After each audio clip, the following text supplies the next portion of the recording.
সঙ্গী মোহাম্মদ জাহাঙ্গীর আলম।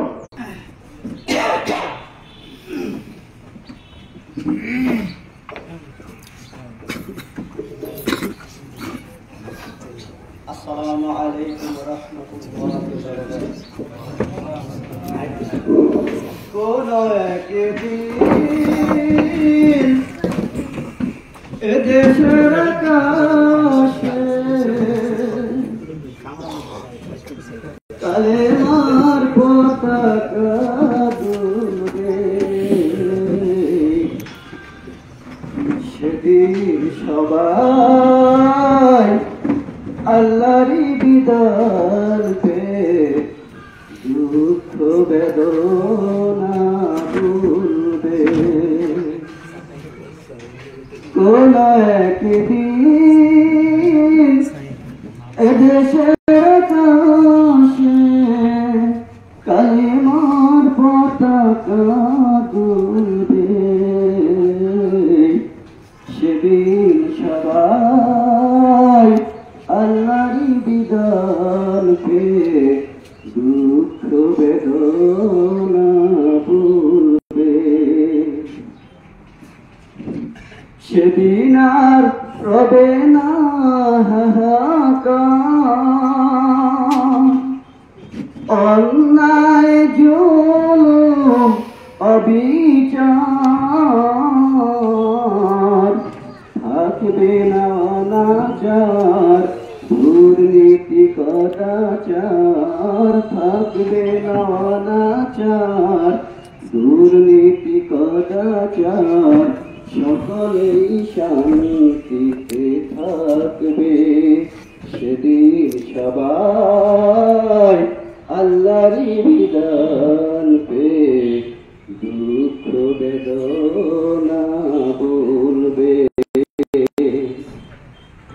একাকী নিরমণি নির্জন পথে যাবে, কোনো জন কটু কথা কবে না। একাকী নিরমণি নির্জন পথে যাবে, কোনো জন কটু কথা কবে না। কোনদিন পথে ঘাটে সম্পদের মোহে রাহাজারি হবে না। সেই দিন আর নয় বেশি দূরে, আর কিছু পথ গেলে মিলবে। সেদিন সবাই আল্লাহরই বিধান পেয়ে দুঃখ বেদনা ভুলবে। অশান্তির কোপানলে মরিস না দুঃখে দুঃখে, আয় তোরা দিকে দিকে ফিরে আয়। যতদিন দূরে যাবে ততদিন পিছু রবে, শান্তি আসিতে এই দুনিয়ায়। আল্লাহর আইন ছাড়া অন্য কিছুতে আর মানুষের শান্তি না মিলবে। সেদিন সবাই আল্লাহরই বিধান পেয়ে দুঃখ বেদনা ভুলবে। কোন একদিন এদেশের আকাশে কালেমার পতাকা দুলবে, সেদিন সবাই আল্লাহরই বিধান পেয়ে দুঃখ বেদনা ভুলবে।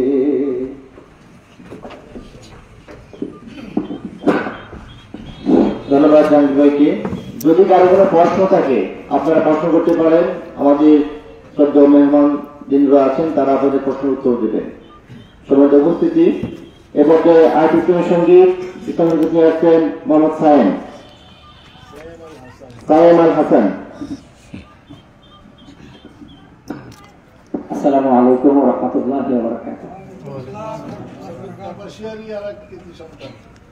আমার নাম মোহাম্মদ সায়েম আল হাসান, আমার বাড়ি হচ্ছে লোহাটি। গুয়াহাটি। আমি যাত্রাবাড়িতে থাকি, ইসলামী সঙ্গীত নিয়ে কাজ করি। তো আমি মূলত ইসলামী সঙ্গীত গাওয়ার থেকে গাওয়াই বেশি, এজন্য আমি যতটুকু সম্ভব আপনাদেরকে শোনাচ্ছি। একটি প্রার্থনামূলক নাশিদ, আপনারা যদি পারেন আমার সাথে একটু একটু গুনগুন করে গাওয়া।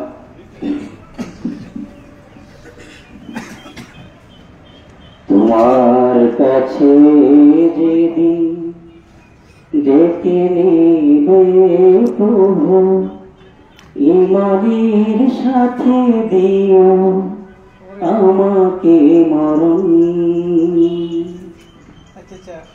তোমার কাছে যেদিন ডেকে নেবে প্রভু, ইমানের সাথে দিও আমাকে মরণ।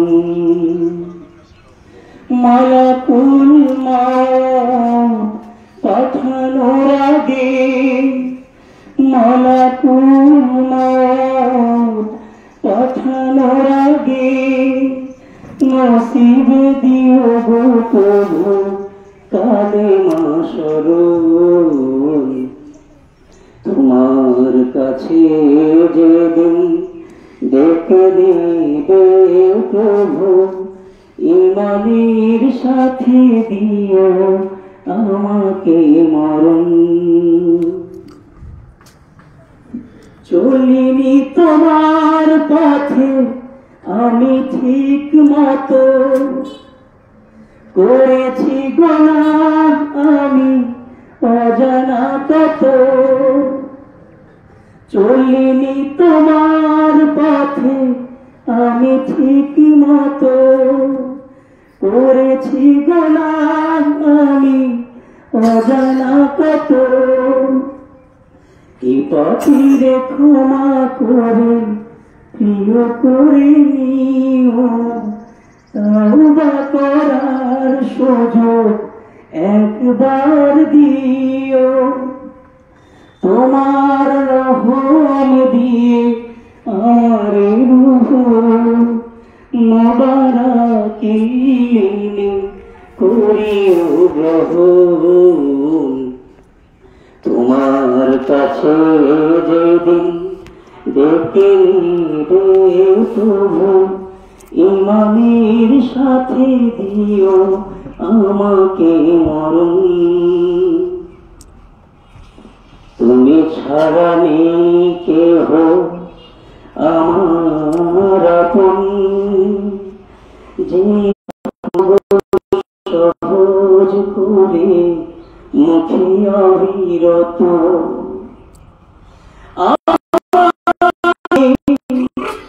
দিও না সাজায় আমায় পুণ্যের ঋণে। সেদিন ভালোবেসে করে নিও প্রিয়, আমলের খাতারব ডান হাতে দিও। তোমার গফুর নামে ক্ষমা করে দিয়ে চির সুখ জান্নাতে করিও গ্রহণ। তোমার কাছে যেদিন ডেকে নিবে প্রভু, ইমানের সাথে দিও আমাকে মরণ। ইমানের সাথে দিও আমাকে মরণ। ধন্যবাদ। কারণ এটি অত্যন্ত গুরুত্বপূর্ণ এবং অর্থবহ টিচিং প্রদান করার জন্য। এ পর্যায়ে আমাদের উদ্দেশ্যে সংক্ষিপ্ত কথা বলবেন যিনি সুদূর কুয়েতে ইসলামী সংগঠনের জন্য দাওয়াতি কাজ করে আসছেন, আমাদের প্রবাসী ভাই দেলার হোসেন।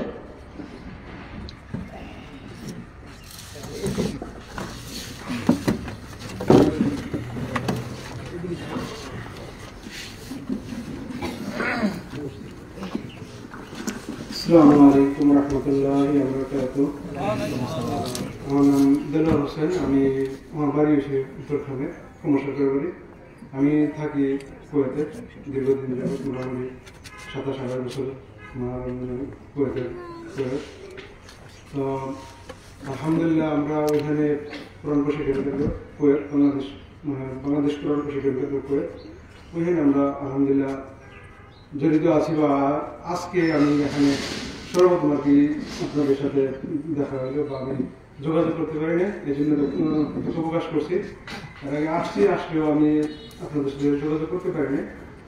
আর আলহামদুলিল্লাহ ওইখানে আমরা মোটামুটি ভালো লাইনে আছে। আলহামদুলিল্লাহ আমাদের সংগঠন যদি আছে চলতেছে। আমরা চেষ্টা করতেছি যে ওইখানে আরো ভালো কিছু করার জন্য। তো আমাদের জন্য দোয়া করবেন যেন আমরা আরো দেশের বাইরে যেন আরো ভালো কিছু করতে পারি এই সংগঠনের জন্য। আমরা এখানে মোটামুটি বেশ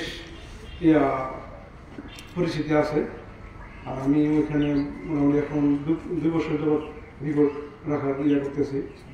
আলহামদুলিল্লাহ আমাদের দোয়া করবেন, আমরাও আপনাদের দোয়া করি যেন আল্লাহ আমাদের সকলকে যেন ওই সংগঠনের সাথে জড়িত হয়ে যেন আল্লাহ দিনের কাজ করতে পারি। এই নিয়ে আমার সংক্ষিপ্ত কথা। আমাদের দোয়া করবেন ইনশাআল্লাহ। ধন্যবাদ দুলাভাইকে। আমাদের উপস্থিতি সময় খুব স্বল্প হয়ে গেছে। আমরা প্রধান অতিথির কথা শুনবো, বেশি কিছু কথা শুনবো। এ পর্যায়ে আমাদের সম্মুখে আলোচনা নিয়ে আসছেন ইসলামী ব্যাংকের সাবেক কর্মকর্তা, আমাদের উত্তরাখণ্ডের এলাকার কিছু সন্তান, যিনি ইসলামী আন্দোলনের জন্য ওনার পাকে কোরবানি দিয়েছেন। সরকারি শাসকের বিরুদ্ধে কথা বলতে যে ওনার ঢাকা বিশ্ববিদ্যালয়ের রাজপাট ওনার পা চলে গেছেন, সেখান থেকে তিনি আজীবন এখন পর্যন্ত এক পা হারিয়ে তিনি চলছেন। ওনার কাছ থেকে মূল্যবান বক্তব্য শুনবো। আমরা চাই আমাদের এই তবে ইউনিয়ন তথা 6 নং ওয়ার্ডকে কিভাবে সুন্দর করা যায়, সমস্ত প্রকার পাপাচার থেকে রক্ষা করা যায় এবং ইয়াবা আসক্তদের কিভাবে আমরা আমাদের ইসলামের দিকে আনতে পারি, সেরকম দিক নির্দেশমূলক কথা বলতে আহ্বান করছি আমাদের এলাকার কিছু সন্তান জনাব ফখর হোসেন খান মোহন মিয়া।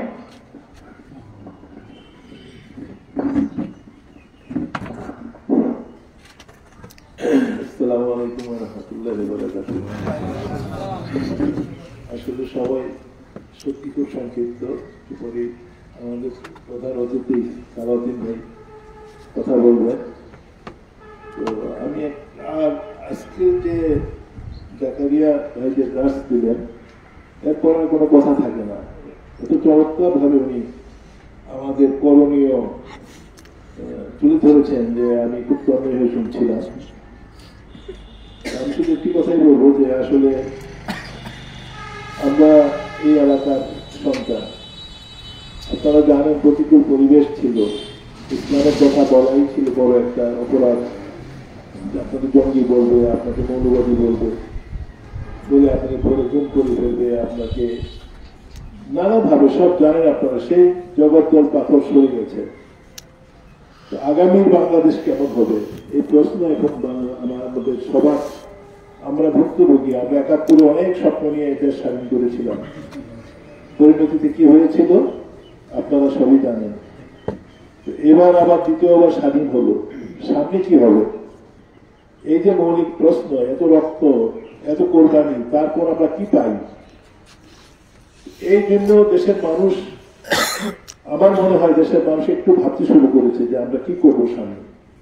সেই অবস্থায় আমাদের এই সুবর্ণ সুযোগ। আর আমরা এই 10 থেকে শুনেছেন যে আমাদের প্রত্যেকের দায়িত্ব হচ্ছে আল্লাহ দিনের জন্য। এটি আমাদের উপর খরচ। আমরা যদি আমার চারিপাশে যদি এটাকে যদি দাওয়াতটা না পৌঁছায়, হাসরের দিন আপনারা জানেন কি যে সন্তানকে যখন জাহান্নামে দেওয়া হবে, সন্তান তার বাবা মাকে ডাকবে যে তাদেরকে আমার সামনে নিয়ে আসো। তাদেরকে পদাঘাত করে লাঠি মেরে মেরে তারা জাহান্নামে রয়েছে। তারা আমাদেরকে ভালোভাবে আপনার দিনকে বুঝায় নাই। তো এই কথাটি আমি ভাবতে বলবো আমাদের যে আমরা কি আমাদের দায়িত্ব পালন করতে পারছি। আলহামদুলিল্লাহ আপনাদেরকে দেখে আমাদের এটি তো আমাদের পুরনো বাড়ি। আমরা এখন স্কুলের পাশে থাকি। তো এই বাড়ি আমাদের, এই মাটি আমাদের মাটি।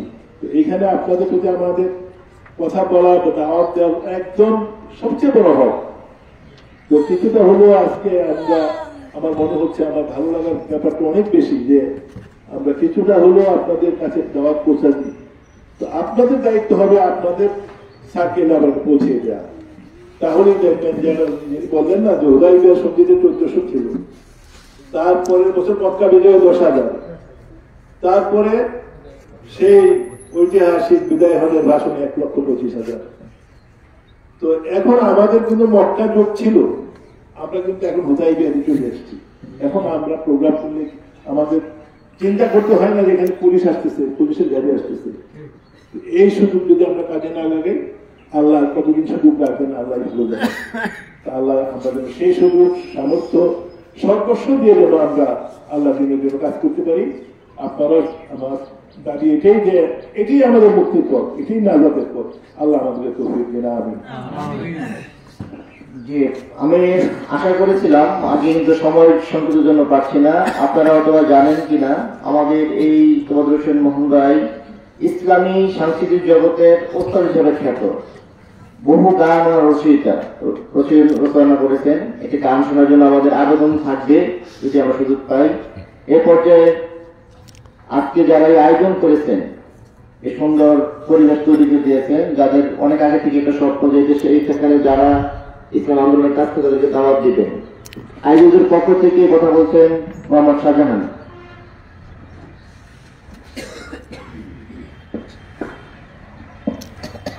আসসালামু আলাইকুম ওয়া রাহমাতুল্লাহি ওয়া বারাকাতুহু। আজকে এই মহতি অনুষ্ঠানে উপস্থিত আছেন আমাদের প্রান্তীয় শ্রদ্ধেয় নেতা,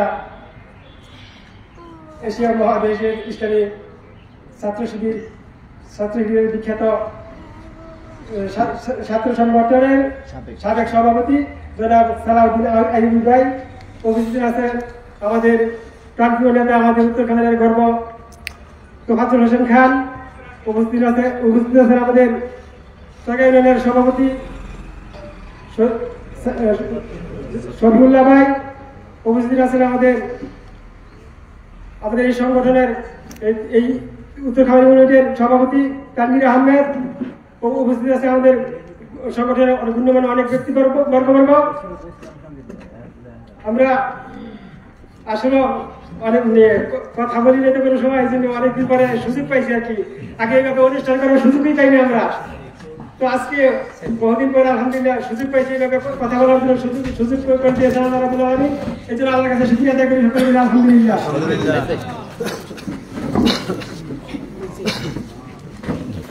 এইভাবে উপস্থিত আছে আমাদের মধ্যে আমাদের প্রান্তীয় নেতা, গাজীপুর জেলার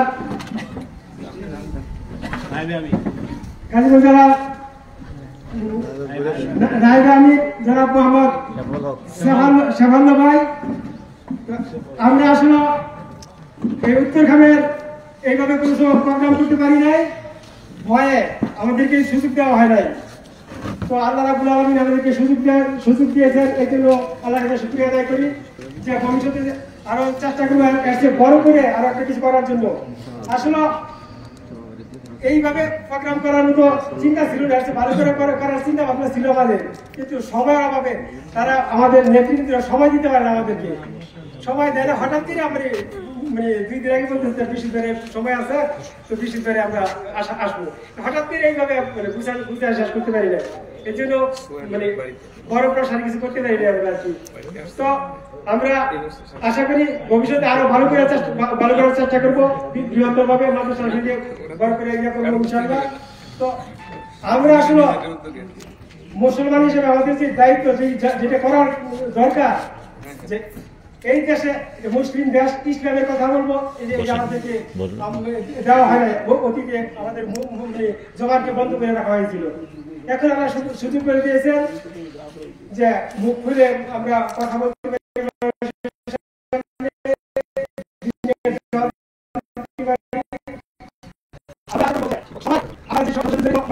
জামাত ইসলাম কল্যাণের কাজ করে, আমরা এই কাজই করি যে মানুষের একটা মুসলমানের দায়িত্ব এটাই যে আমিরুল মারুফ ওয়া নাহিয়ুল মুনকার, সরকারের আদেশ অসৎ কাজ থেকে নিষেধ। আমরা এই কাজগুলি আমরা করি। আসলে এই কাজগুলি করতে গেলে বাধা আসে, আমাদেরকে বাধা দেয়।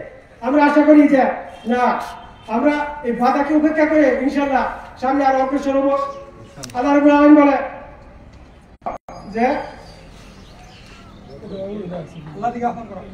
মানুষকে যে ওই ব্যক্তি উত্তম ওই ব্যক্তির কথা উত্তম তো তার কারণ হতে পারে মানুষ আল্লাহর দিকে ডাকে। আমরা তো মানুষকে আল্লাহর দিকে ডাকি, আমরা দলের দিকে ডাকি না। মানুষ অনেক অনেক দলের দিকে, আমরা দলের দিকে ডাকি না, মানুষ আল্লাহর দিকে ডাকি। আমাদের চিন্তা ভাবনা একই হচ্ছে। আসুন আমরা একা চালাতে যেতে চাই না। আমরা আমাদের নিজেরাও জাহান্নামের আগুন থেকে বাঁচবো, আপনাদেরকে জাহান্নামের আগুন থেকে বাঁচায় সবাই এক জান্নাতে থাকবো। এই আশা ব্যক্ত করে আমার কথা এখন শেষ করছি। আসসালামু আলাইকুম ওয়া রাহমাতুল্লাহি ওয়া বারাকাতুহু।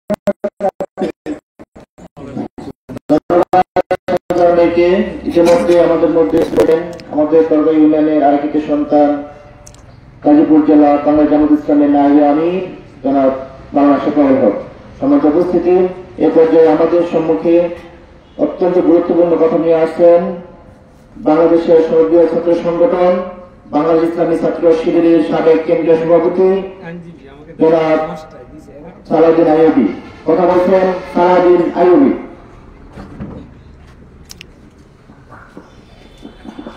আসসালামু আলাইকুম ওয়া রাহমাতুল্লাহি ওয়া বারাকাতুহু।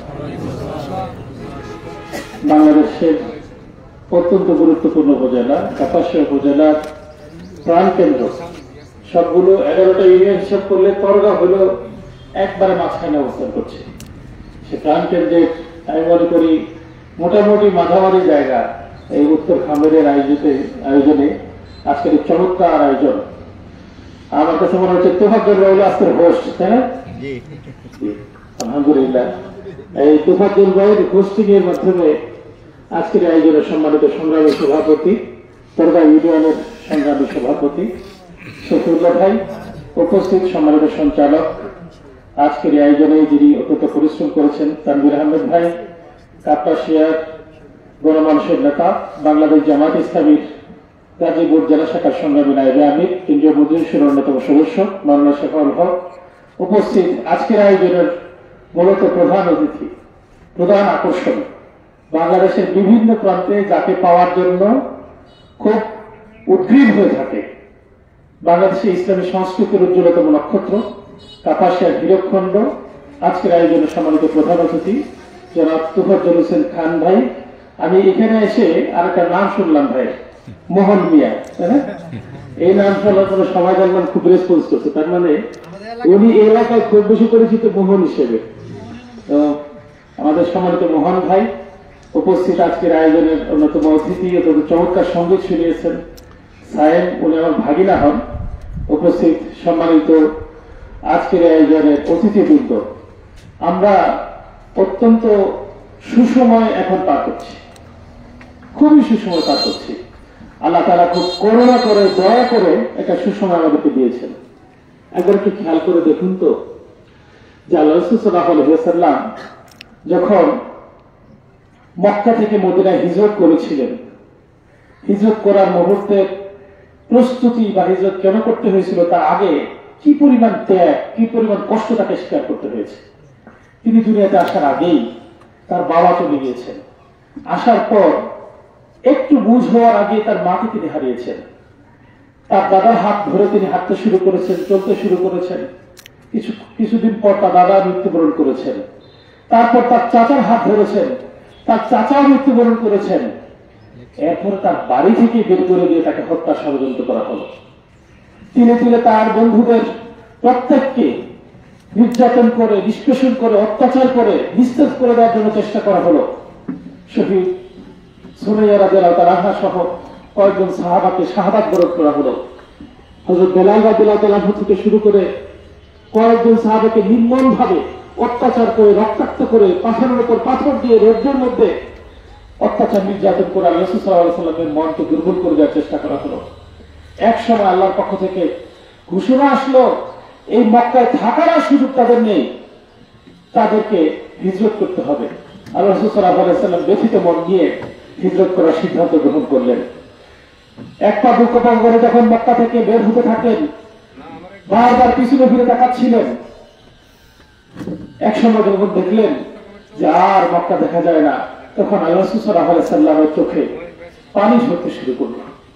আল্লাহ রাসূল সাল্লাল্লাহু আলাইহি ওয়াসাল্লামকে আল্লাহ তাআলা এই ব্যথিত হৃদয়কে প্রশান্ত করার জন্য, শান্ত করার জন্য সূরা কাসাসের 5 নম্বর আয়াত নাযিল করে আল্লাহ বললেন, ওয়া নুরিদু আন নামুন্নু আলা আল্লাযীনা ইসতুদঈফু ফিল আরদ হে মুহাম্মদ সাল্লাল্লাহু আলাইহি ওয়াসাল্লাম, আজকে যে আপনি দুর্বল অসহায় এখান থেকে চলে যাচ্ছেন, আপনাকে নিয়ে আমার ইচ্ছা হলো আমি আপনাকে এই জমিনে আবার ফিরিয়ে নিয়ে আসবো। শুধু ফিরিয়ে নিয়ে আসবো না, অন্যকিনা রহম ফিল আরদ, এই জমিনে রাজত্ব দান করবো, ওয়ানাজআলহুম আইম্মাতান, এই জমিনের নেতৃত্ব দান করবো, ওয়ানাজআলহুমুল ওয়ারিসিন, এই জমিনের উত্তরাধিকারী বানাবো আপনাকে। সম্মানিত ভাইরা আমার, সেই ব্যথিত হৃদয়ে মক্কা থেকে চলে যাওয়া আল্লাহ রাসূল সাল্লাল্লাহু আলাইহি ওয়াসাল্লামকে আল্লাহ তাআলা খুব অল্প সময়ের মধ্য দিয়ে বিজয়ী বেশে বিদায় হজের মধ্য দিয়ে বিশাল সংবর্ধনা সহকারে মক্কা বিজয়ের ইতিহাসকে ধারণ করে মক্কায় আবার ফিরে দিয়ে এসেছিলেন, নেতৃত্ব দান করেছিলেন, রাজত্ব দান করেছিলেন, আর এই জমিনে চিরকালের জন্য কিয়ামত পর্যন্ত উত্তরাধিকার বাড়া দিয়েছে। সম্মানিত ভাইরা, আমরা আজকে এখানে বসে কথা বলছি। আমার ভাই খুব আক্ষেপ করে বলছিলেন যে খুব আগ্রহ ছিল এই ময়দানে দিনের দাওয়াত দিবেন, কিন্তু দিনের দাওয়াত দিতে দেওয়া হয়। শুরু কি তাই? তোফাজ্জল ভাইয়ের ব্যাপারে বলা হয়েছে জীবন্ত শহীদ, তিনি পা হারিয়েছেন, তার বন্ধু আরেকজন ভাই জীবন্ত শহীদ জীবিত রয়েছেন, ওনার সাথে আমি দেখা করেছি। এরকম শত শত ভাইকে বাড়ি থেকে দিনের পর দিন বাইরে বেরোতে হয়েছে। আল্লাহ রাসূল সাল্লাল্লাহু আলাইহি ওয়াসাল্লামকে যেভাবে মক্কা থেকে হিজরত করতে হয়েছে, অসংখ্য ভাইকে নিজ বাড়ি থেকে বিভিন্ন জায়গায় এমনকি দেশের বাইরে হিজরত করে থাকতে হয়েছে। আমাদের ঝিনাইদহ জেলার সভাপতি ছিলেন, হঠাৎ করে একদিন কেন্দ্রীয় অফিসে আসলেন। তখন কেন্দ্রীয় অফিস এমন এক জায়গায় জেলা সভাপতিরা ছাড়া কেউ চিনে না। আসলেন, এসে আমি তখন কেন্দ্রীয় অফিস সম্পাদক, বলতেছে ভাই আমি আর এলাকায় যেতে পারবো না। আমি কেন্দ্রীয় সভাপতিকে কিভাবে বোঝাবো, আমার তো দায়িত্ব যাওয়া, কিন্তু আমি যেতে পারবো না। আমি বললাম কেন? বললো যে ভাই আমার আপন চাচাতো ভাইকে শহীদ করা হয়েছে, এবং একটাই কারণ আমাকে সেদিন খুঁজে পাইনি, যদি আমাকে পাইতো তাহলে আমাকে হত্যা করতো। কিন্তু সভাপতিকে আমি বললাম, উনি বললেন আপনি কালকে সফর করেন। জিনাইতে গেলাম, গিয়ে খোঁজ খবর নিয়ে দেখলাম শুধু উনি নয়, আমাদের 116 জন ভাই সেই সময় বাড়ি থেকে হিজরত করেছে নিজের নিরাপত্তা নিশ্চিত করার জন্য। তখন ছাত্র সংগঠনের এই অবস্থা ছিল। আপনারা জানেন, আমির জামাত তার বক্তব্য বলেছেন, বাংলাদেশে একমাত্র সংগঠন বাংলাদেশ জামাত ইসলামের নেতৃবৃন্দের বাড়িঘর বোলডোজার দিয়ে গড়ে দেওয়া হয়েছে। সম্মানিত ভাইরা আমার, এই যে নির্যাতন, অত্যাচার, জুলুম, অসহায় অবস্থা আমরা ছিলাম, সেখান থেকে কি আমরা একবার জন্য ভেবেছি যে আমাদের জন্য এই ময়দান আল্লাহ তাআলা আবার খুলে দিতে পারেন? কল্পনা করতে পেরেছি? আর যারা আমাদের উপর জুলুম করেছে তারা কি চিন্তা করতে পেরেছিল যে তাদের আজকে এই দুরবস্থা হবে? কিন্তু আল্লাহ তাআলা দয়া করে আল্লাহ তাআলা আমাদের জন্য এই ময়দানকে মুক্ত করে দিয়েছে। এদিকে আমাদের জন্য নিয়ামত নয়, এদিকে আমাদের জন্য আল্লাহর পক্ষ থেকে বিশেষ নিয়ামত নয়। আল্লাহ তাআলা বলছেন ওয়াজকুরু নিয়ামাতাল্লাহ, তোমরা আল্লাহর নিয়ামতকে কি করো? স্মরণ করো। আল্লাহর নিয়ামতকে স্মরণ করো, এই সুযোগকে কাজে লাগাও। লা ইন শাকারতুম লা আযীদান্নাকুম, যদি তুমি শুকরিয়া আদায় করো তাহলে এই নিয়ামতকে আমি কি করব? আর বেশি বৃদ্ধি করে দিব। ওয়া ইন কাফারতুম, আর যদি তুমি এই নিয়ামতের শুকরিয়া আদায় না করো, আজকে এসেছেন তিনি তার এই পরিবারের দায় হিসেবে আজকে একটু স্বস্তি বুঝ করছেন, আপনাদেরকে এখানে দাওয়াত দিতে পেরেছেন। আজাবটা শেষ হতে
সম্মানিত ভাইয়েরা, আমরা যে কথা বলছিলাম, এটা আল্লাহর পক্ষ থেকে আমাদের জন্য নিয়ামত।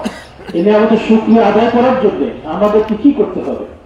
নিয়ামতের শুকরিয়া আদায় করার জন্য আল্লাহ রাসূল সাল্লাল্লাহু আলাইহি ওয়াসাল্লামের একজন বিখ্যাত সাহাবী সাদ বিন আবি ওয়াক্কাস, তিনি ইয়ারমুকের যুদ্ধে মুসলমানদের সেনাপতি হিসেবে যখন উপস্থিত ছিলেন, তখন বিরোধীদের সেনাপতি রুস্তম এসে তাকে বলেছিলেন যে, হে আবু সাদ বিন আবি ওয়াক্কাস, তোমরা এখানে কি উদ্দেশ্যে এসেছো? তোমাদের টার্গেট কি? তোমরা তো দুনিয়া চাও না, রাজত্ব চাও না, নেতৃত্ব চাও না, তাহলে কেন এসেছো? সাদ বিন আবি ওয়াক্কাস বলেছিলেন, আমরা এখানে এসেছি লিনুখরিজান নাসা মিন ইবাদাতিল ইবাদি ইলা ইবাদাতি রাব্বিল ইবাদ, মানুষকে মানুষের দাসত্ব থেকে বের করে নিয়ে এসে আল্লাহর দাসত্বের দিকে ফিরে নিয়ে যাওয়ার জন্য। মানুষের যে প্রভুত্ব, কর্তৃত্ব, নেতৃত্ব, সেই জায়গা থেকে বের করে নিয়ে এসে আল্লাহর নেতৃত্ব, আল্লাহর কর্তৃত্বের দিকে মানুষকে ফিরে নিয়ে যাওয়ার জন্য। সম্মানিত ভাইরা আমার, আমাদের আজকের এই আয়োজনের মধ্য দিয়ে সিদ্ধান্ত গ্রহণ করতে হবে, এই জমি, এই সব কিছু খেয়াল করে দেখবেন মানুষের প্রভুত্বকে গ্রহণ করে নিয়েছে। সর্বত্র মানুষকে তার দেবতায় আসনে আসীন করেছে, তাগতকে তার মূল শক্তি হিসেবে, সাহস হিসেবে, জীবন চলার পথ হিসেবে গ্রহণ করেছে। সেই জায়গা থেকে মানুষকে বিরত রাখতে হবে। এক্ষেত্রে খেয়াল করতে হবে, পরিবারতান্ত্রিকতা নেতৃত্বের মূল চাবিকাঠিতে পরিণত হয়েছে। খেয়াল করে দেখেন, বাংলাদেশের রাজনীতির ইতিহাসে যারা এখন বাংলাদেশকে নেতৃত্ব দিচ্ছে, তাদের পারিবারিক সূত্র ধরেই নেতৃত্বগুলো আসছে। আপনি যেই দলে বলেন, সব দলের নেতৃত্ব আসে কোথা থেকে? পরিবার থেকে। এমনকি কিছু ইসলামিক দল আছে, তাদের নেতৃত্ব আসে কোথা থেকে? পরিবার থেকে। এই পরিবারতান্ত্রিকতা থেকে বের হয়ে আসতে না পারলে মানুষের দাসত্ব থেকে বের হওয়া সম্ভব নয়। তার পরিবারকে মনে করে আমরা তাদের দাস। আগে আপনারা যারা মুরব্বী আছে তারা হয়তো জানেন, জমিদার কথা ছিল। জমিদার যারা ছিল তারা ছিল মালিক, আর জমিদার ছাড়া যারা ছিল তারা ছিল প্রজা, তারা ছিল প্রভু, আর বাকিরা ছিল দাস। এটা সম্পূর্ণ কুফরি। এই চিন্তা সম্পূর্ণ ইসলাম বিরোধী, ইসলাম বিদ্বেষী। সেই জায়গা থেকে এই মানবতাকে বের করে নিয়ে আসার এখন সুযোগ, এখন সময়। মানুষের যারা যারা যাবেন বলবেন, একমাত্র কর্তৃত্ব, একমাত্র নেতৃত্ব, শুধুমাত্র ক্ষমতা কার হাতে? আল্লাহর হাতে। আপনার যদি কাউকে নেতা মানতে হয়, তাহলে the greatest leader of the world একমাত্র প্রফেট মুহাম্মদ সাল্লাল্লাহু আলাইহি ওয়াসাল্লামকে মানতে হবে। পৃথিবীর কর্তৃত্ব অধিকার যদি কাউকে মানতে হয়, শুধুমাত্র আল্লাহকে মানতে হবে। দুনিয়ার ক্ষমতা, দুনিয়ার কর্তৃত্ব, দুনিয়ার নেতৃত্ব, দুনিয়ার এই যে সাজ রব, এই কোনো কিছুই কারো হাতে নয়, একমাত্র তার হাতে, আল্লাহর হাতে। যদি কারো হাতে থাকতো, গতকালকে আপনারা দেখবেন, আজকে সকালবেলা আওয়ামী লীগের ফেসবুক পেজে তারা দিয়েছে, শেখ হাসিনা কান্না করতে করতে বলতেছে যে, আহারে 15-20 মিনিটের জন্য আমি জীবনটা ফিরে পাইলাম।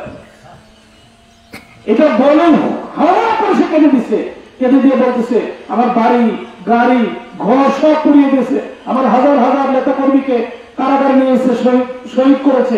এগুলো সে বলতেছে। যে ক্ষমতাধর ব্যক্তি সব সময় বন্ধ করে বলতো, হাসিনা যেটা বলে সেটা আর কেউ ফিরাইতে পারে না, সেই মানুষ হাওয়া করে কেটে দিয়ে নিজের বাড়ির জন্য কান্না করতেছে। কোনো কিছুই আসলে মানুষের হাতে নয়, এটা মানুষকে বুঝাইতে হবে। দ্বিতীয় যে বিষয়টি বুঝাইতে হবে সেটি হলো, মানুষের মধ্যে আজকে চরম বৈষম্য বিরাজ করছে। অর্থনৈতিক বৈষম্য হলো সবচেয়ে বড়। একদম আঙুল ফুলে করা গাছ হচ্ছে, যার 10তলা বিল্ডিং আছে তার 100 তলা মালিক হচ্ছে। একাদশিয়ার একজন শিল্পপতি, উনি আমার আত্মীয়। এই আন্দোলন সংগ্রামের পরবর্তীতে 10 তারিখ আমাকে ফোন দিয়েছে, উনি সিঙ্গাপুর চলে গেছে। আমি বললাম, না সিঙ্গাপুর যাবেন কেন? বলছে আমার 26,000 কোটি টাকা ব্যাংক থেকে ঋণ দেওয়া। বললাম, এই ব্যাংকের টাকা কার? ব্যাংকের টাকা আমার, আপনার টাকা।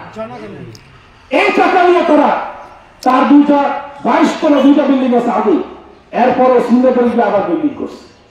তাহলে তার আঙ্গুল ফুলে কলা গাছ হওয়া, দিনের পর দিন বড় লোক হওয়া, এটা থেমেরাই কিন্তু। আর আমার মতো, আপনার মতো যারা গরিব পরিবারের সন্তান, তাদের কিন্তু দিনের পর দিন নিষ্পেষণ, নির্যাতনের মধ্যে দিয়ে একটা জাতা করে নিষ্পেষণের মধ্যে রাখা হচ্ছে। এই যে বৈষম্য, এই বৈষম্য দূর করার জন্য সত্যিকার অর্থে ইসলাম প্রতিষ্ঠিত করে ইসলাম অর্থ ব্যবস্থা কায়েম করা ছাড়া সম্ভব, জাকাত ব্যবস্থা ছাড়া সম্ভব না। এটা মানুষের দাঁড়ে দাঁড়িয়ে দিয়ে বোঝাতে হবে।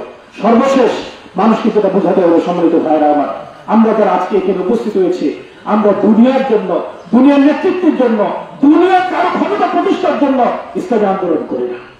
আমরা এই জমিনে আল্লাহর আইন প্রতিষ্ঠিত করার জন্য, আল্লাহর রাজত্ব প্রতিষ্ঠিত করার জন্য, আল্লাহর বিধানকে প্রতিষ্ঠিত করার জন্য কাজ করি।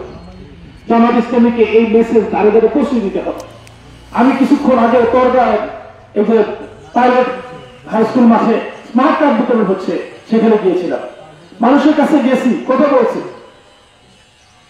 উপজেলা আমি পরিচয় করে দিচ্ছি যে উনি খাঁটি আওয়ামী লীগ, উনি বিএনপি, যে যে পরিচয় থাক, যখন পরিচয় পাচ্ছে উনি জামাত ইসলামীর দায়িত্বশীল, জামাত ইসলামের পক্ষ থেকে নির্বাচন করবেন ইনশাআল্লাহ।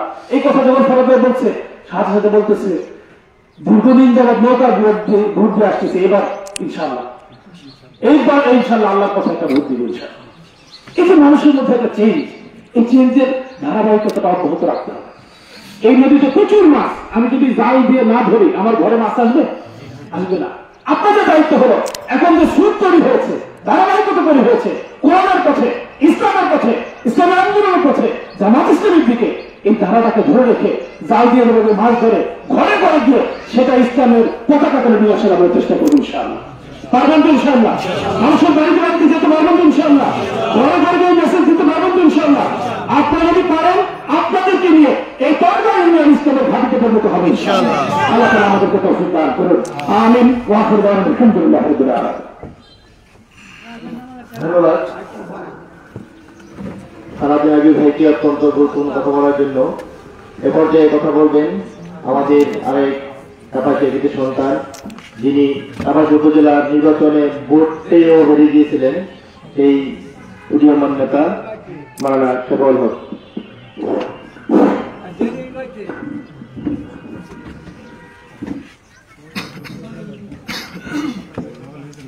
السلام عليكم ورحمة الله وبركاته.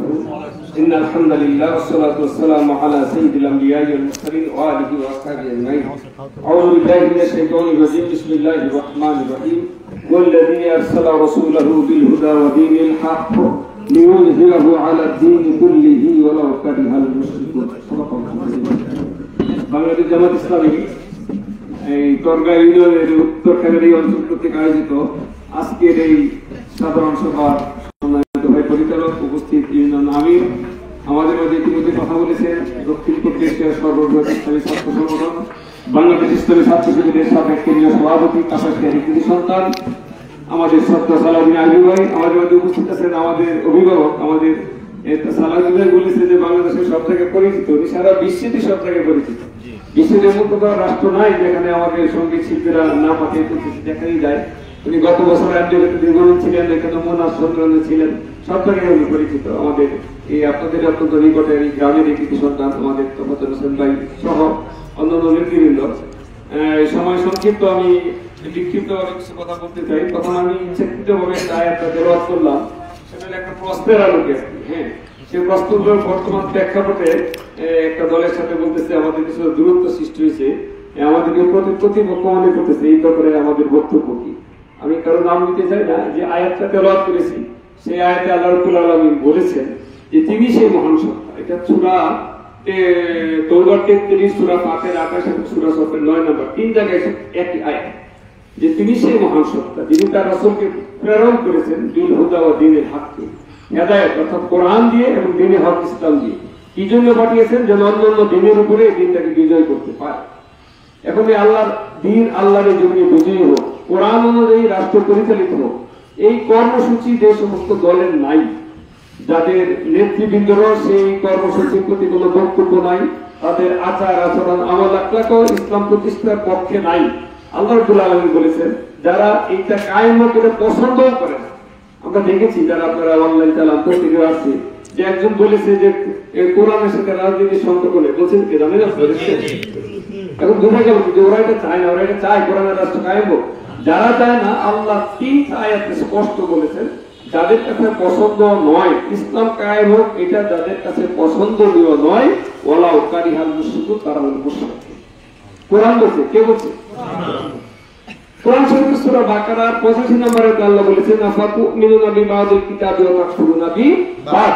এই কোরআনের দ্বারা কিছু মানবে কিছু মানবে না, এই অবস্থাটা যারা করবে দুনিয়ার জীবনে তারা লাঞ্ছিত অপমানিত হবে। ওয়া ইয়াউমাল কিয়ামাতি ইউরাদ্দুনা ইলা আশাদ্দিল আযাব, কিয়ামতের মাঠেও তারা কঠিন আযাবে নিপতিত হবে।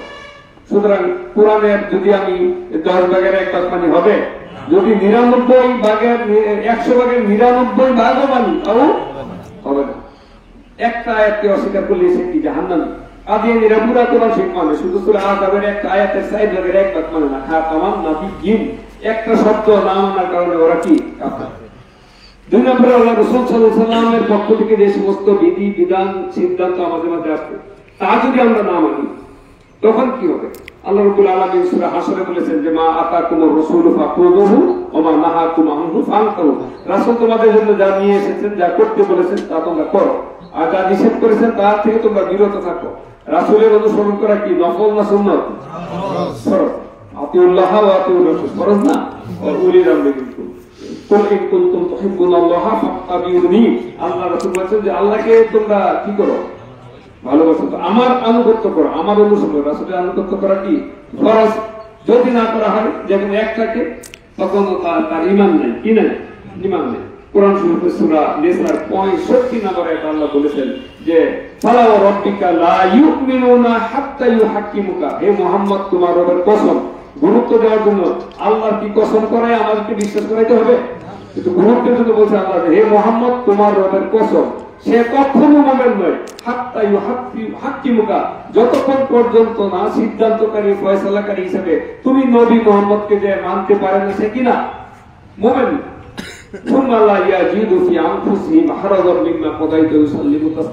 অনেকে বলে না যে এই এখন বিশ্ব চরম উন্নতি বিজ্ঞানের এই যুগে ইসলাম মোচন বলে, কি বলে না যে 1500 বছর আগের আইনে হন চলবে না। যদি এইগুলি বলে এবং তারা কি তারাও মোমেন না, যাদের অন্তরে সন্দেহ শুভসত্য আছে তারাও কিনা মোমেন না। সুতরাং আমি আর প্রশ্নের সরাসরি ডাইরেক্ট উত্তর দিতে চাচ্ছি না। সুতরাং ইসলাম কায়েমের পক্ষে যারা নাই, যারা ইসলাম কায়েম করতে চায় না, যারা বিরোধিতা করে, যারা সন্দেহ করে, যারা অসন্তুষ্টি প্রকাশ করে, তাদের সাথে ইসলামের কোনো সম্পর্ক নাই। এবং তাদেরকে সমর্থন দেওয়া কি আমাদের মুমিনদের জন্য জায়েজ আছে? আমরা তো জান্নাতে যেতে চাই, জান্নাতে যেতে চাই না? এই জান্নাতে যাইতে যদি আওয়ামী লীগ বাধা হয় কি করবে? আওয়ামী লীগ ছাড়বেন কি ছাড়বেন না? যদি বিএনপি বাধা হয়, যদি জামাত ইসলামী বাধা হয়, যদি শিবির বাধা হয়, যদি আপনার ব্যবসা বাধা হয়, যদি আপনার স্ত্রী কন্যা পুত্র পিতা মাতা বাধা হয়, যদি পিসাব বাধা হয়, জান্নাত মিস করা যাবে না? আল্লাহ রাসূল সাল্লাল্লাহু আলাইহি ওয়াসাল্লামের আল্লাহ নবীদের ভিতরে হযরত ইব্রাহিম আলাইহিস সালাম তার পিতাকে বাদ দিয়েছে, জান্নাত বাদ দিয়েছে নাকি? নূহ আলাইহিস সালাম তার সন্তানকে ত্যাগ করতে পারে নাই? এবং অবস্থা এরকমটা হয়েছে, নূহ আলাইহিস সালাম সন্তানের বাৎসল্য যখন উদ্যত দেখাইছে, তখন পানি বন্যা শুরু হয়েছে, তখন নূহ আলাইহিস সালাম আবার শেষবারের মতো ডাকছিল যে তুমি আমার দলে আসো, নৌকাতে ওঠো। আল্লাহ রাব্বুল আলামিন ওনাকে ঠেকে দিয়েছেন নূহ আলাইহিস সালামকে যে লাইসা মিন আহলি, সে তোমার পরিবারের কেউ না, অথচ তার গর্ভজাত সন্তান। কিন্তু ঈমান না থাকার কারণে কি না পরিবারেরই কেউ না বলে দিচ্ছে। অথচ আবু বকর সিদ্দিক রাদিয়াল্লাহু আনহু বদর যুদ্ধে তখন ওনার ছেলে ছিল মুশরিকদের পক্ষে, আবু বকর সিদ্দিকের ছেলে আব্দুর রহমান। তারপরে যখন যুদ্ধ শেষ হলো, পরবর্তীতে এক সময় ইমাম আনছিল, তখন বলছিল আব্বা আমি কিন্তু উহুদের ময়দানে মানে বদরের ময়দানে আপনাকে আমার হাতের নাগালে কয়েকবার পাইছি, কিন্তু আপনি পিতা বলে আমি আপনাকে ছাড় দিচ্ছি, আপনাকে আমি হত্যা করিবেন। শেষ পর্যন্ত আবু বকর সিদ্দিক বলল যে আমি তো তোমাকে দেখি নাই, আমার হাতের নাগালে একবারও পাই নাই, আমি যদি একবারও পাইতাম আমি তোমাকে শেষ করে দিতাম। হযরত ওমর রাদিয়াল্লাহু আনহু তার আপন মামাকে বদর যুদ্ধে হত্যা করছিল আর কি। এইভাবে ইসলামের ভিতরে এখানে পরিবারের কোনো গুরুত্ব নাই, অন্যান্য দল তো ভিন্ন কথাই। আমি আজকে গতকালকে একজন লোক অ্যারেস্ট হচ্ছে ওই পাশে লিগ নাকি জানি করে, আমার আরো এক কি বলা হয় শ্বশুর বাড়ি শ্বশুর বাগের থেকে চিনেন না, শফিক কি জানি নাম, মোবাইলে মেসেজ পাঠাইছে। ও ধানমন্ডি হাজারীবাগ থানার পরবর্তী সদস্য, এখানে সে বিয়ে গেছে, আমাকে বললো যে বাগের থেকে বিয়ে গেছে। গেছিলাম আজকে সকালে দেখে আসছি। তো এখন হলো যে এখন আমারও ফোন দিছে, রিকোয়েস্ট করছে, বিভিন্ন করছে। আমি আবার আরেকদিন ফোন দিচ্ছি, আমি বললাম যে আমার তো এই যে কাপাসিয়া সদর ইউনিয়নের যিনি চেয়ারম্যান, তারপরে যুবলীগের থানা সভাপতি তো আমার খালাতো ভাই, যে মানিক পেশাবের মানিক মুক্তা আমার আবার মামার তবে ও আমার ওই এক খালার বাড়ি ওইখানে। আমার সুমন্ত্রী হলো বারিশাল ইউনিয়নের যুবলীগের সভাপতি। 7টা মামলা দীর্ঘ কি বলা হয় 3বার জেল খাটলাম। ওই যে আমাদের ওই ভাই কিন্তু এইবার জেলের অসুখ ছিল, আপনাদের একজনকে পাইছি। আমাদের সালাউদ্দিন জেল কাছে তোফা নিজে না কাটলো ভাবি কাছে আর কি তবে মহিলা ব্যবসা মানে উদাহরণ আছে। যাই হোক আমি বললাম যে দীর্ঘ 15 বছরে এত মামলা মোকদ্দমা জেল জন্য বললো, আমরা তো কারোই কোনো আত্মীয় স্বজনের সুপারিশ নেই নাই, বলিও নাই, ভুলও যে আমাকে একটু হেল্প করেন আর কি, কারণ ইসলামী আন্দোলনের কোনো সিস্টেম নাই আর কি। যাই হোক আমরা যে উদ্দেশ্যে আসলে দীর্ঘদিন পরে আমি আসলে কাজীগঞ্জ একটা প্রোগ্রামে 10টা থেকে 11টা মতো থাকার কথা ছিল, ওরা আমার আলোচনায় গেছে 11টায়, 1 ঘন্টার একটা দোষ, এই জন্য দেরি হয়ে গেছে আর কি একটু আসতে। বাকিও ভালো যে আসতে পারবো বিদায় ধারণা করছিলাম না। তো নিজের এলাকা নিজে ভবিষ্যতে কথা বলবো। আমি তখন বলতেছিলাম যেহেতু মাইকি দেওয়া হলো এত উপরে গেল, এই মাঠে দিলে হতো সামনে নাটা নেয় জনগণ তো চলতো। আমি ভাবছি যে হয়তো কোনো ঘরের ভিতরে সমাবেশটা হতে পারে আর কি, আশেপাশের লোকজন তো শুনতেছি আমাদের কথা। সালাউদ্দিন ভাই গুরুত্বপূর্ণ কথা বলছে, আমরা যেতে চাই। আল্লাহ রাব্বুল আলামিন আমাদেরকে পৃথিবীতে যে প্রেরণ করেছেন 2টা উদ্দেশ্য, একটা হলো আমা খলাকতুল জিন্না ওয়াল ইনসা ইল্লা লিয়াবুদুন, একমাত্র কেবলমাত্র শুধুমাত্র আল্লাহর ইবাদতের জন্য আল্লাহ আমাদেরকে সৃষ্টি করেছেন। আল্লাহর ইবাদত কি মানুষরা আর কেউ করে না? সবাই করে। কোরআন শরীফের 5টা সূরা শেষ থেকে 28 এবং 29 পারায়, সূরা হাদীদ, সূরা হাসর, সূরা সফ, সূরা তাগাবুন এবং সূরা জুমা, 5টা সূরা শুরু হয়েছে এইভাবে যে সাব্বাহা লিল্লাহি মা ফিস সামাওয়াতি ওয়া মা ফিল আরদ, অথবা ইউসাব্বিহু দিয়া শুরু হয়েছে। অর্থ হলো যে যা কিছু আছে আকাশে, যা কিছু আছে জমিনে, সব কার ইবাদত করে? আল্লাহ। গ্রহ নক্ষত্র চন্দ্র সূর্য, গ্রহ নক্ষত্র চন্দ্র সূর্যের কথা আবার সূরা আর-রহমান আছে, আশ-শামসু ওয়াল কমারু বিহুসবান ওয়ান নাজমু ওয়াশ-শাজারু ইয়াসজুদান, চন্দ্র সূর্য গ্রহ নক্ষত্র তারকারাজি গাছপালা তরুলতা সব আল্লাহর ইবাদত করে। আবার সূরা ইয়াসিনে আছে কুল্লুন ফি ফালাকি ইয়াসবাহুন, সব কিছু আল্লাহর ইবাদত করে। এই জন্যই ফেরেশতারা আল্লাহকে বলেছিলেন সূরা বাকারার 31 নম্বর আয়াতে যে নাহনু নুসাব্বিহু বিহামদিকা ওয়া নুকাদ্দিসু লাক, অর্থাৎ যখন মানুষ সৃষ্টি করার অভিপ্রায় আল্লাহ ব্যক্ত করলো, ফেরেশতারা প্রশ্ন করলো কেন সৃষ্টি করবেন? সব কিছু আপনার ইবাদত করে, আমরা আপনার ইবাদত করি, আটটা সৃষ্টি কেন বা সৃষ্টি করবেন? আমরাই তো আপনার ইবাদত বন্দেগী করি। তারা তো কাটাকাটি মারামারি হানাহানি করবে। আল্লাহ বলেন যে ইন্নী আ'লামু মা লা তা'লামুন, মানুষ সৃষ্টির অন্য একটা উদ্দেশ্য আছে। সমস্ত সৃষ্টি এক ধরনের, তাদের কোনো স্বাধীনতা নেই।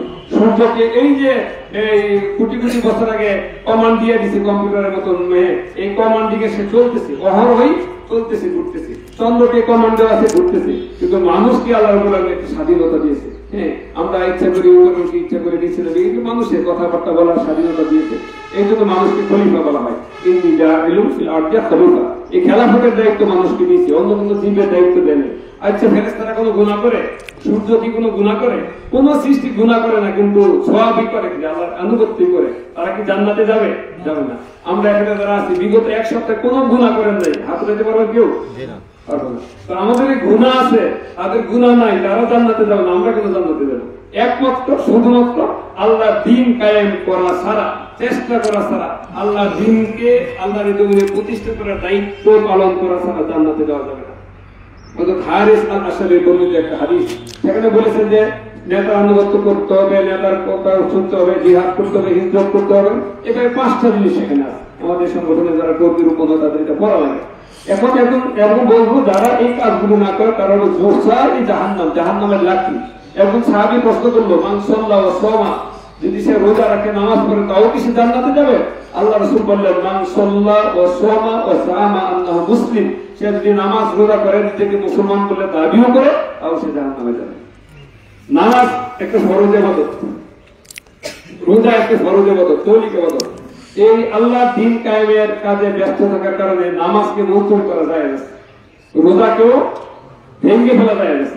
আপনার খন্দকের যুদ্ধের দিন আল্লাহ রাসূল নামাজ কয়েক ওয়াক্ত ছেড়ে দিয়েছিলেন, সাহাবীরা স্মরণ করছেন নামাজ পড়েন না, পরে নামাজ পড়ছেন, কাজা করা যায় না। বদর যুদ্ধ এবং মক্কা বিজয়ের দিন সাহাবীদেরকে রোজা রাখতে নিষেধ করলেন, ওরা রোজা রাখে না। সুতরাং দ্বীন কায়েমের গুরুত্ব এসছে অনেক অনেক বেশি। হাজিরিন, এই নামাজের সময় খুবই কাছে, আমরা 1:30টার সময় নামাজ হবে।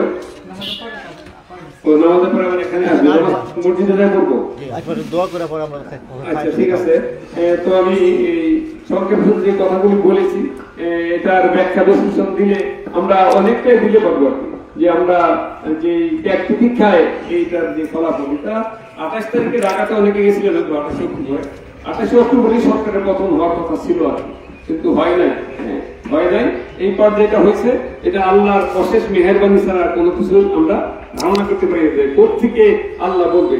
যেহেতু আল্লাহ বলছে যে মালাকুম ইযা কিলা লাকুম উনফিরু ফি সাবিলিল্লাহি সাকাতুম ফিল আরদ আও রাদিতুম বিল হায়াতিদ দুনিয়া মিনাল আখিরাহ ফামা মাতাউল হায়াতিদ দুনিয়া ফিল আখিরাতি ইল্লা কালিল। সূরা তাওবার 38 নম্বর আয়াত। যে তোমাদেরকে যখন দিনের পথে বের হতে হয় তোমরা জমিনকে আঁকড়িয়ে ধরে রাখো, তোমরা কি দুনিয়ার জীবনটাকে আখিরাতে তোমরা বেশি ভালো মনে করছো?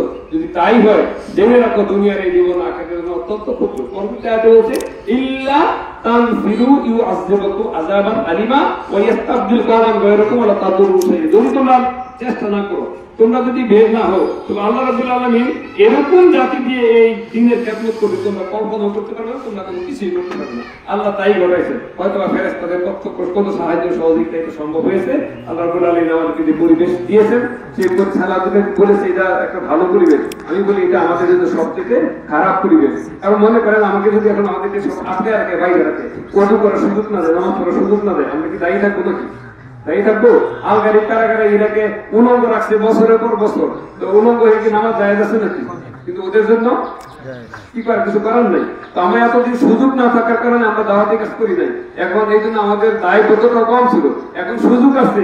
যদি জনগণকে আপনারা আপনাদের দাওয়াত মুক্ত না করেন তবে জবাবদিহিতা কম না বেশি?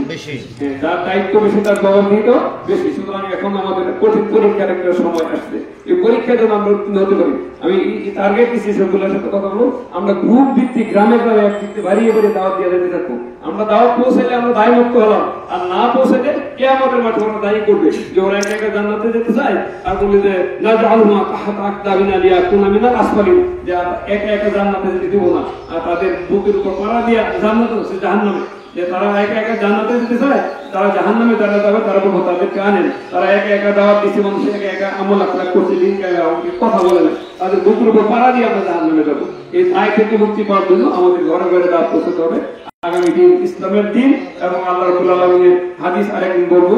হাদিসের ধারাবাহিকতা অনুযায়ী এখন পৃথিবীর শেষ লগ্নে আছে, আস্তে আস্তে ইসলাম কায়েম হবে, তারপরে আবার আস্তে আস্তে কুফুরির দিকে যাবে, তারপরে কিয়ামত হবে। কিয়ামতের শেষ মঞ্চের দিকে দুনিয়া অতিবাহিত হচ্ছে। আমরা সেই মানে কি বলা বিজয়ের সাথী যেন হতে পারি, আল্লাহর কাছে তৌফিক কামনা করে আমার কথা।